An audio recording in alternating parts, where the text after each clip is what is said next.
Hello, everyone. This is Al Fadi, and I'd like to welcome you to our studios here. With me, of course, in the studio is our dear brother Jay Smith to discuss yet another one of those interesting topics. This time, we are calling this particular video series that has to do with the critical assessment of the history of Islam, if you wish. We're calling it Gibson's latest discoveries. Now, what are we talking about here?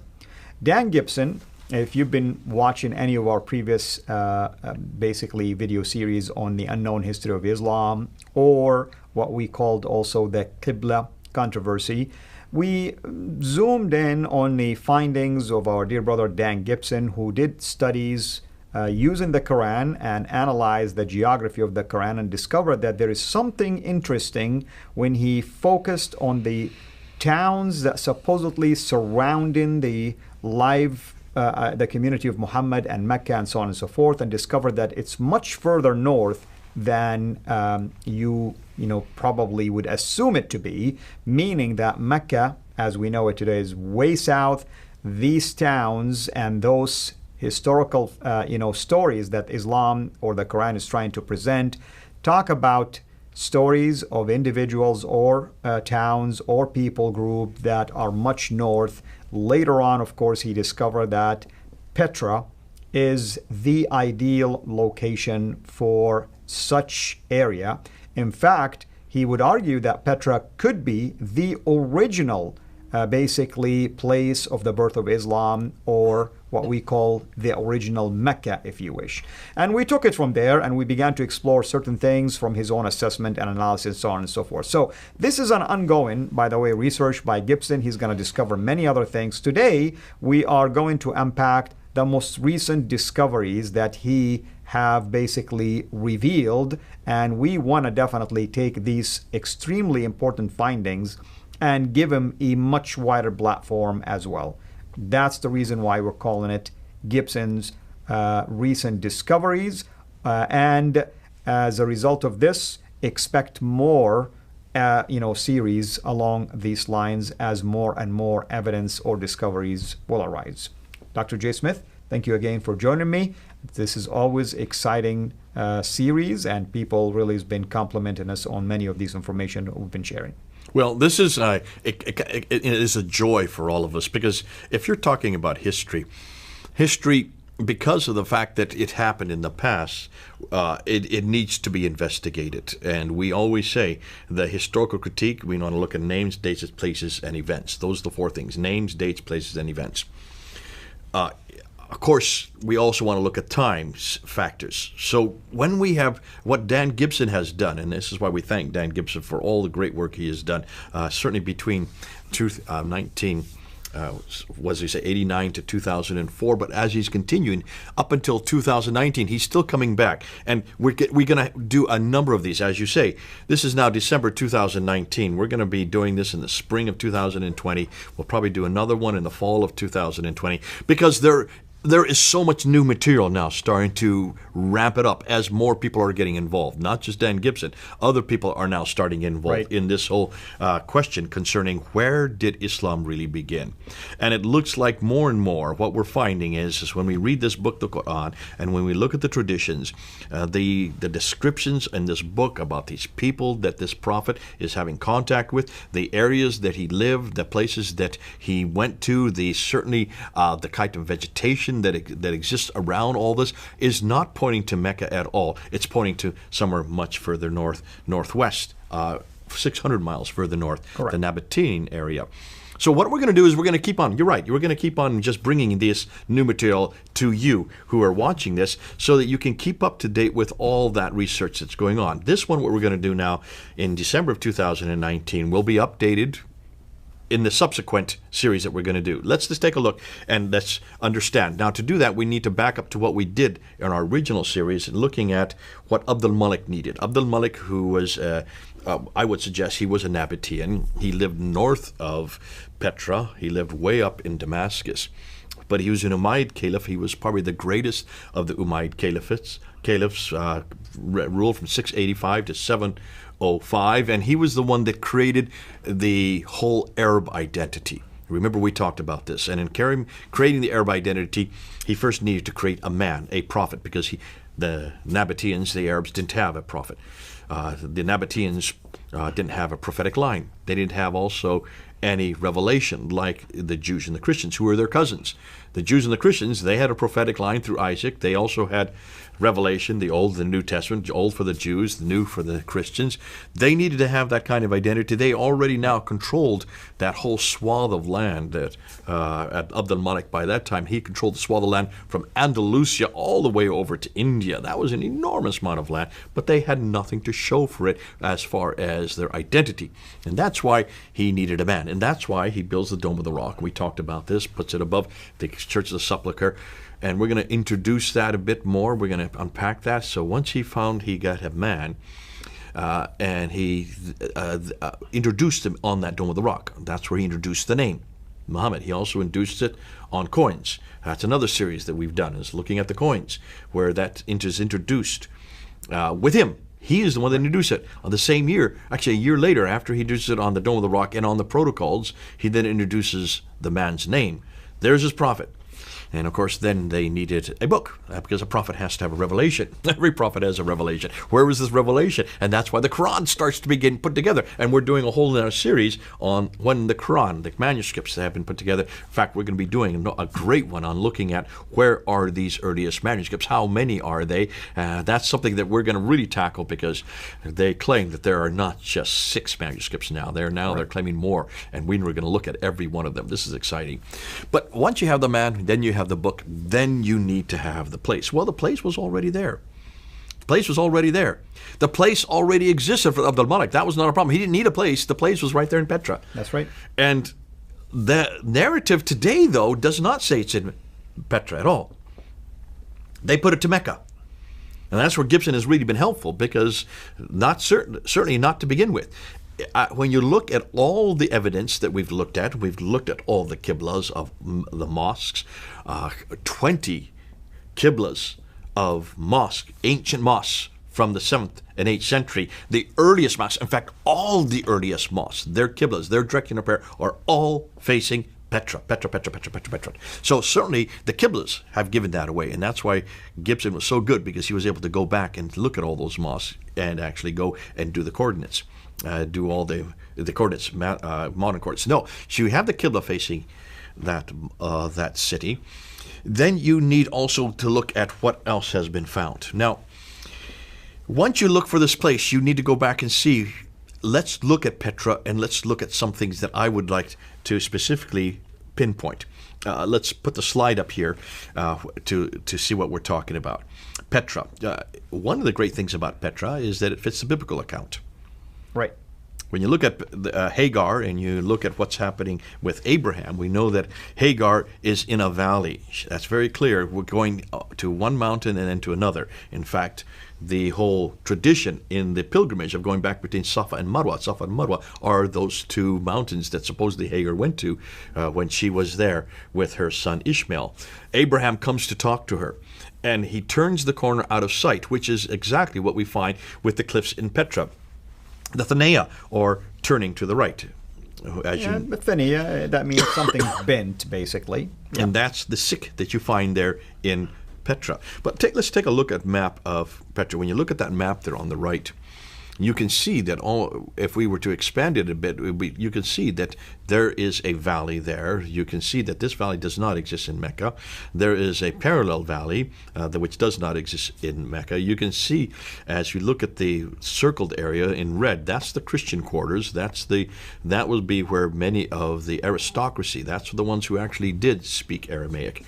And it was fascinating. They are the ones, we're going to get into this later, how that they are the ones that actually give us Quranic Arabic. The Quranic Arabic that we see in the Quran, that's unique to the Quran, that everybody notices is different than the Quran that is used in Hadramaut area in the south, or the Hijaz area in the middle part of Arabia, is used in the north, and it comes out of this Nabatean. And by the Quran. way, the most popular reading is found from the reading that is in the north also. out of those canonized reading, the most famous one that is found most of the time in the later Quranic manuscripts comes from the north. Okay, so let's go back to that map again and let's take a look there. When you come down and you look at the areas, I just want to get you a visualization of the map. Let's just take a look at another one here. Here is the another map that's very much the same thing, and you can see when you look at the map that there is a temple of Uzzah, and there's also a temple of Dushara. So these Al-Uzzah, who is Al-Uzzah? Well, it's Al-Uzza, one of the gods, or the idol gods. Actually, she's a goddess. It's or a female. Or goddess. Yeah, I mean, basically, that's what I mean. It's like an idol that was being worshipped, and it was mentioned in the Quran. Al-Lat wal-Uzza. Alat wa al-Uzza. Chapter 53, verse 19 and 20. Surah 53. The story of the incident that is known as the Satanic Verses. You're right, Yeah. which Salman Rushdie made famous with his book called The Satanic Verses. So there you can see the Al-Uzza, and then if the orange, look at the orange area, that is the temple of Dushara. So I want to pinpoint these two real quickly. There's the temple of Dushara on the left and on the right. That is there. You can go see it. And it refers to Dushara. So who is this Dushara? Well, Dushara is the Nabatean god, the great god Dushara. And that's why a temple is dedicated to him. And sits right there in the middle of the valley. What's fascinating is Dushara is his formal name. But his generic name is Ilah. Ilah. Yeah. God. Just a God. Which is Allah. Yeah. Allah comes from Ilah. That's right. So here this Dushara is the God that we see in the Quran. Do we not find it in the Quran? We do. I mean, there's multiple references. And by the way, I would argue that when you say the reference right now, I'll explain why Allah could be taken out of Ilah. Okay. Go ahead. Well, I have it open here, and I'm going to just read this now. I'll read it to you. This is in Surah 3, Ayah 18. It says, Allah bears witness that La ilaha illa huwa. No God but Him. No And God he but used Him. Ilah, La ilaha illa huwa, meaning this Ilah is the unique one that represents Him. So this Ilah is the name, actually, is a generic name for Dushara. So the God that we see in the Quran, that's repeated in chapter 37, verse 35. That's also repeated in chapter 47, verse 19. 3 places that I've just looked up real quickly. I'm sorry, you looked them up real quickly, and we found them real quickly. Yeah. There may be more than that, but those are 3 you can look at. So that's chapter 3, verse 18, chapter 37, verse 35, and chapter 47, verse 19. Now, I would argue that because of these kind of verses, that the definite article was added because there is no God or no Ilah but Allah, basically, that you add the definite article al to ilah and becomes Allah, technically speaking. There's ilah becomes al once you put al there. That's my theory. Again, I wouldn't want people to go ahead and attack me over this. But I'm saying it's very obvious to me in Arabic that once you add the definite article, la ilaha, meaning there is no God but Allah, meaning this is the one. Well, if there is another God, then you have to throw out chapter 3, verse 18, because it said there is no other but this God. So this is Allah, because this is the only God that's referred to in the Bible. Right. So you, by definition, it would surmise that they're talking about this God, which is a Nabatean God, and that's his temple that we saw, that we showed up there. Right. But I'm going to go one step further. I want to show this slide here, because this slide, if we look at put it up there, this slide here is Alat. Now, is not Alat the feminine form of Allah? Yes. In Arabic? Exactly. So Alat is the feminine form of Allah, which is the generic name for Al-Uzza. Al-Uzza is the goddess, the consort of Dushara, who is Ilaha, which means that Alat and Al-Uzza is the same goddess. Al-Uzza would be the formal name, and that's why we have here, you can see the pictures of her. She is well known in Nabatean culture. She is found in many, not just in Petra, she's found in other cities. She's also found as far away as Palmyra. So all over, she is very popular. She is the wife of Dushara, who is Ilaha, who is Allah. Alat is her generic name, as Ilaha or Allah is the generic name for Dushara. So here you have Dushara, the god of the Nabateans, has a wife. Now, do you see a problem with that in the Quran in chapter 6, verse 101? Well, I mean, certainly there is a big case to be made, but let me play the devil's advocate right now. I mean, I would like for you to unpack this. You know, somebody come back and push against this. Wait a minute, the Quran was very specific. Allat wa al-Uzza, two, not the same one. What would we say about that, for instance? I would say that they didn't look at their history very well, and they didn't actually go back. Just like they didn't look at, they shouldn't have even used an ilaha. They should have used dushara. There's the problem. Whoever wrote the Quran were writing it, looks like in the 8th century. They were not going and actually unpacking it. It looks like, in this case, they did not understand what the God of Islam. So technically what you're saying, there is the feminine God and the masculine God. Feminine God and masculine Husband God. and wife. Except if they had gone to, if they'd really gone to Petra, they would have seen there are actually two different temples. And it's according to the Nabatean writings, this is the wife of Dushara. But in chapter 6, verse 101, it says very clearly, he, that's referring to Allah, is the originator of the heavens and the earth, so it has to be Allah. How can he have children when he has no wife? The Quran is very clear that God has no wife. The Quran's very clear that God has no wife. Right. Then they shouldn't have used ilaha, should they? That's right. So they shouldn't have used Allah. When you use that, then you're getting into something that contradicts the declaration here. It contradicts the declaration. It looks like the God of Islam, according to what we're seeing from Petra, the God of Islam from Petra did have a wife. Her name was Aluza, whose generic title was Allat. And of course, Dushara would have been the god of the Petra, whose generic title is Ilaha. So really, we're talking about a god who, in the Quran, that only has a title. That's not his name. That's right, and that's very clear, by the way. I mean, no one can argue that this is his proper name. It's just a title. It's just a title, the god. Yeah. I'd like to know his name. Yeah. Can you see? It's great as we're doing unpacking this, and we're going to get even better. We need to go and we need to shut this one down for now. What I'd like to do when we come back is to start to look at the different stages of the Hajj. Can we find these stages in Petra? And that will be interesting. So thank you so much, of course, for this exciting introduction to this series. And as you can see, there is more and more discoveries that are being made, and we would like really to keep up with those latest discoveries. That's why we called it Gibson's latest discoveries. There's a reason why we're calling it this way. Obviously, in every video, as our standard, you'll read the description of that video and you'll know what exactly is covered under that particular video in case you're interested just in a specific thing to watch. Until you join us next week, have a blessed day. Thank you for watching. Please like our video, and we encourage you to subscribe to our YouTube channel, Sira International. And be sure also to click the bell so that you receive notifications whenever we upload new videos into the channel. And finally, I like to prayerfully encourage you to become a patron through Patreon. Your giving is much needed and will enable us to produce more and more of videos like this so that we can publish them on a weekly basis. So thank you in advance.